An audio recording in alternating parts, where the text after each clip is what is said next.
Hi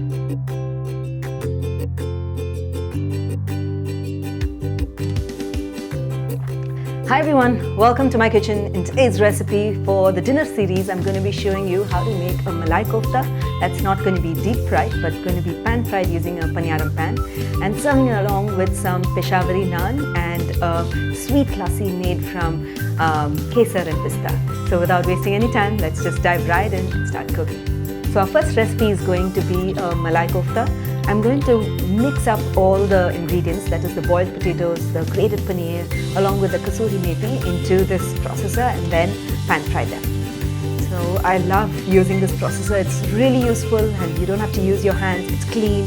So I've added the chopper blade in there, and then I add in the boiled potatoes. I boiled it really soft in the pressure cooker for about 3 to 4 whistles. Turned the heat to low and simmered it for about 3 to 4 minutes. I'm going to add the grated paneer and add in the kasuri methi. Adds a lot of flavor when you add kasuri methi into the kofta mixture itself. And I'm going to add in the besan, which helps to sort of hold the kofta together when we are going to pan fry them. And I'm going to add salt, just a little bit of garam masala. It's not required, but I just like to add just a little bit of that. You can also add some green chilies or even red chili powder if you like your kofta to be spicy, but the makhani gravy, that is the Malai Kofta gravy, is going to be sweet and spicy, so I don't think you need to add that. I'm just going to pulse it, or you can even blend it until all the ingredients just come together.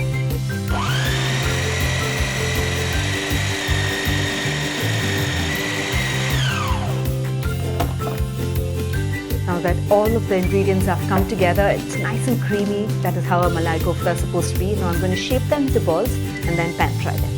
So I'm first going to grease my fingers with a little bit of oil so that it's easy to roll out the Malai Koftas.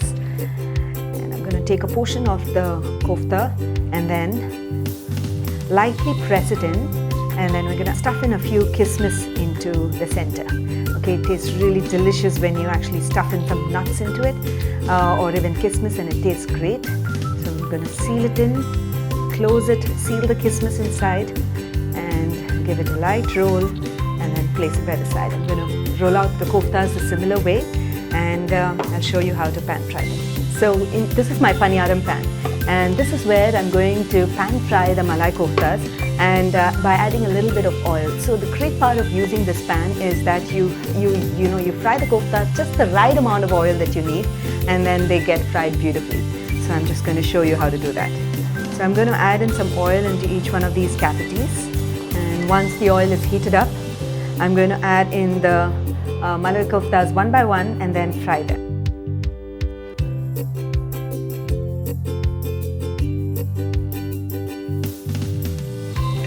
Notice that all the koftas, Malai Koftas, are beautifully fried. So the only thing about frying in the paniyaram pan is it requires a little bit of patience, and you need to ensure that you keep flipping. A little bit of paneer might ooze out, they'll get glued together as it keeps getting fried in the pan. Notice it's beautifully fried from all the sides, and this is it. I'm now going to turn off the heat and show you how to make the gravy for the Malai Kofta. So into my preheated pan, I'm going to add in some oil, and to this I'm going to add in the garlic, some finely chopped ginger, and saute them for about a few seconds till you can see the aromas coming through. So now that the ginger and garlic have sauteed, I'm going to add in the turmeric powder, red chili powder, the coriander powder, and garam masala. We'll give this a stir and add in the tomato puree. So I made this tomato puree at home. What I did was add the tomatoes into the pressure cooker and cook it for a whistle, turn off the heat, and then you'll remove the skin and then just puree it. Whatever excess water was there, just keep it aside and just puree the pure tomatoes, and you get a nice thick puree. So I'm just going to add this tomato puree right inside. So because it is a quick-cooked tomato puree, the amount of time that it takes to make this gravy will be really less. So I always try to keep some tomato puree handy in the refrigerator, because if you want to make like a makhani gravy or even a paneer gravy or a kofta, it can be done really quickly. So to this I'm going to add some salt, add in the malai, which is the fresh cream. So I'm going to squeeze in some honey. I love adding honey to the koftas because it adds a slight sweetness which gives a delicious taste. So I'm going to give all of this a stir and give it a brisk boil. And one last ingredient that I'm going to add into this makhani gravy is the kofta, Malai Kofta gravy, is the kasuri methi. Because I like adding kasuri methi right into the gravy because it gives it brings a really beautiful taste to it, rustic taste. So I'm just going to add in the kasuri methi right into this and give it a stir, and we'll simmer this kofta curry for about 3 to 4 minutes. Give it a taste, adjust the chili powder or the salt or the honey that you want, and by adding a little more if required, and then that's it. We'll be ready to plate our Malai Kofta. So now that the kofta curry or the makhani gravy is ready, I'm going to keep this aside. I'm not going to add the koftas right in here. Koftas are always added to the end, especially it's Malai Kofta. It's really soft.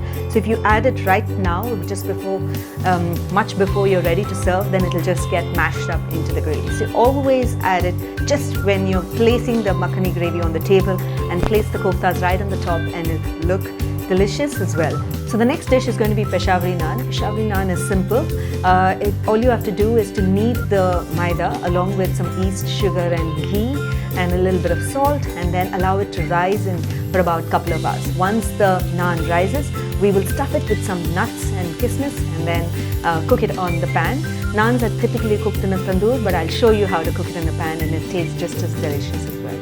So I'm going to add in the atta kneading blade, and using a MasterChef jar like this one really helps and makes it faster to knead, especially when it is maida. And I'm going to add this in, and I'm going to add in the yeast. So this is an instant yeast which comes in a fine powder, and you don't have to proof it in water. You can just add it directly.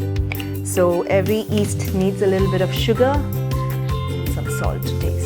Also going to add a little bit of ghee, and we are going to add in little water at a time. I'm just going to add in little water now, and then once it's running, I'm going to add in just a little water at a time to knead to make a dough which will all come together.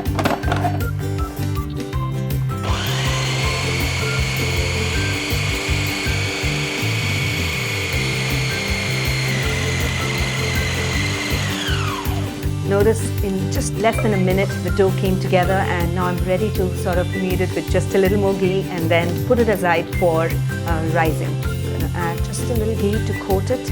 We'll just knead it for about a minute, or not even that, just to ensure that it all comes together. And after that, I'm just going to cover it and allow it to rest for a couple of hours. The next step is to make a powder of the nut mixture and the kismis mixture that I'm going to add into the Peshawari Naan. So I have some badam here as well as kismis. I'm going to add them into the small blender, and I'm going to pulse it until it's like coarsely ground.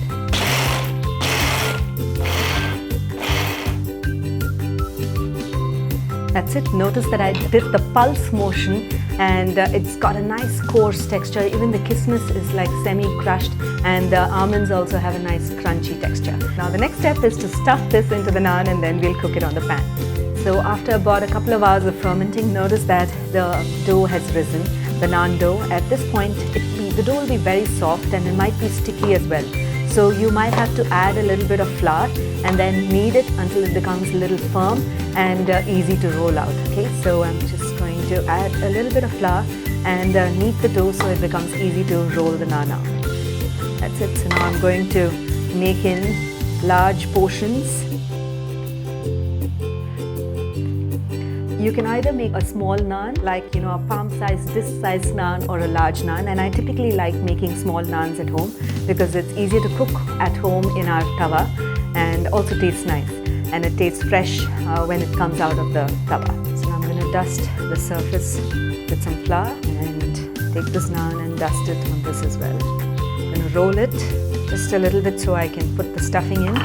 So put this badam and kismis stuffing inside. You can also add pista, cashew nuts, or a mix of nuts, and put it into this naan stuffing. And I'm going to fold it like this. So by folding it, we might get a little bit of layers as well. And I'm just going to press it to seal all the layers of the naan. Dust it with a little more flour, and then I'm going to roll it up.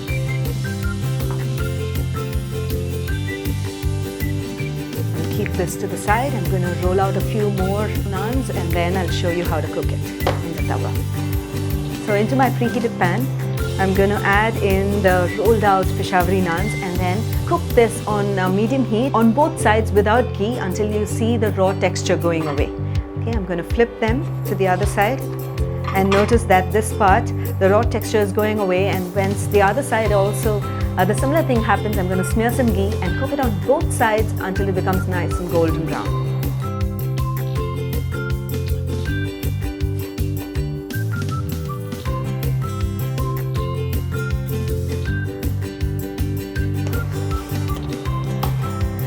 So notice that the naan has become nice and golden brown on both the sides. I cooked it on medium heat. Ensure that you cook it on medium heat. Otherwise, the top will look nice and crusted and the inside will be a little kacha.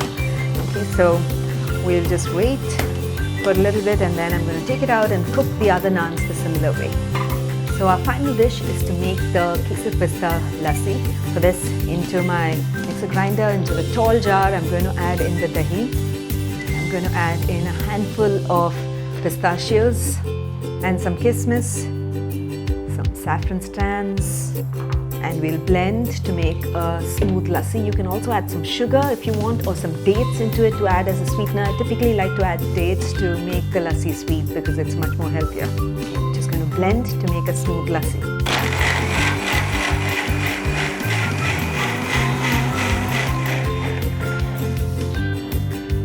Now that the lassi is done, I'm going to serve it and let's plate our dinner. So here's how a special weeknight dinner will look. A Peshawari Naan that's filled with almonds and kismis, and a Malai Kofta and some pickled onions which has a squeeze of nimbu and kala namak. And I have a Kesar Pista Lassi here which is made along with some raisins and kesar and pistachio. So do give these recipes a try for a special weekend dinner or a Sunday lunch with friends and family, and tell me how you like these recipes. Would love to hear back from you. So until then, until next time, happy cooking and healthy eating.